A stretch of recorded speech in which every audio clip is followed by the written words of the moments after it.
Bonjour à tous et bienvenue sur boursicoté.com pour cette nouvelle analyse technique Forex, matières premières et Bitcoin avec une perte de devise euro-dollar qui semble quitter sa dynamique baissière depuis quelques temps. Je vous indique sur cette unité de temps 4 heures, notamment depuis ce contact ici sur la bande de Bollinger supérieure, nous sommes sur des phases de consolidation qui restent bien au-dessus ici de la moyenne mobile 20 exponentielle. Donc c'était le cas jusqu'à très récemment.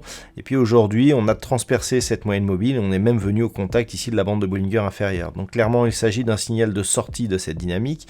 Il y a cassure ici d'un précédent point bas significatif et donc nous sommes désormais dans une phase de consolidation. Alors si on élargit un petit peu la vue et que l'on trace les retracements de Fibonacci, nous avons une configuration qui vient tester ici le retracement à 23,6% de Fibonacci. C'est très net ici.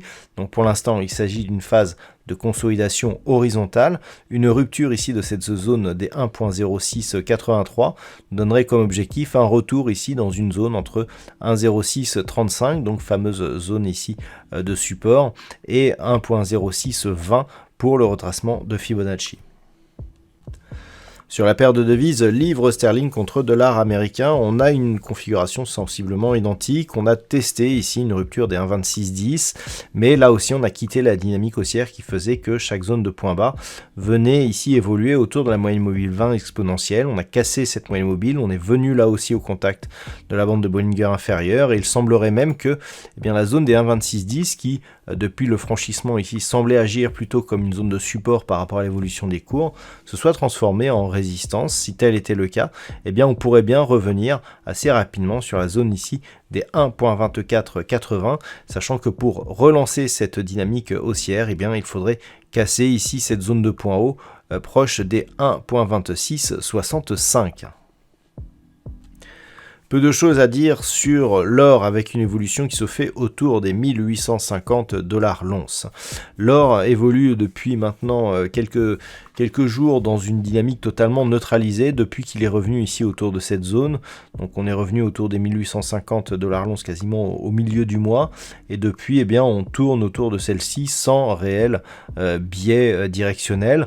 Donc pour l'instant c'est toujours la même chose sauf que là on revient sur la zone inférieure du range actuel.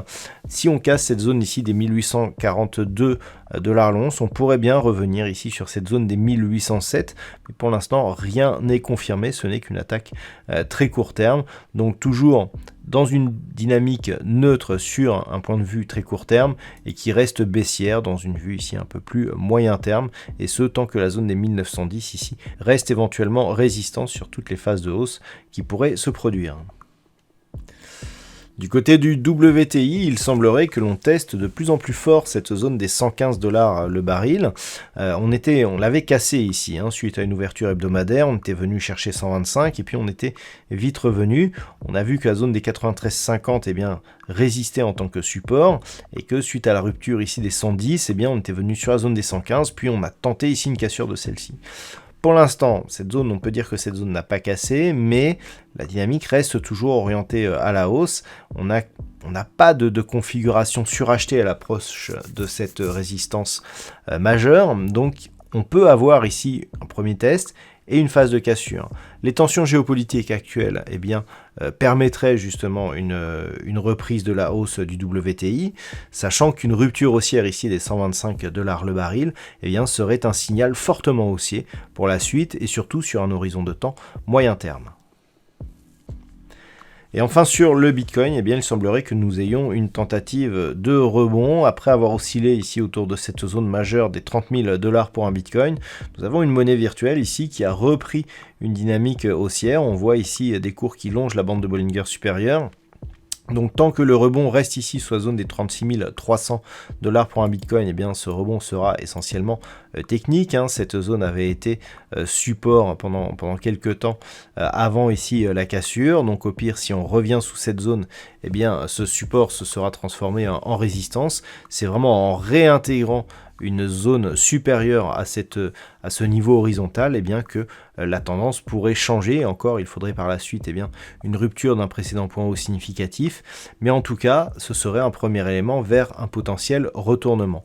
Donc, malgré le rebond technique actuel, la dynamique reste orientée à la baisse sur le Bitcoin, avec en cas de cassure baissière confirmée des 30 000 $ pour un Bitcoin, eh bien une possibilité d'accélérer à la baisse en direction d'un objectif moyen terme proche des 15 000 $ pour un Bitcoin.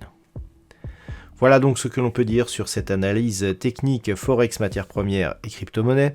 Je vous souhaite de passer une très bonne soirée. On se retrouve dès demain pour d'autres analyses techniques, toujours sur le site boursicoté.com.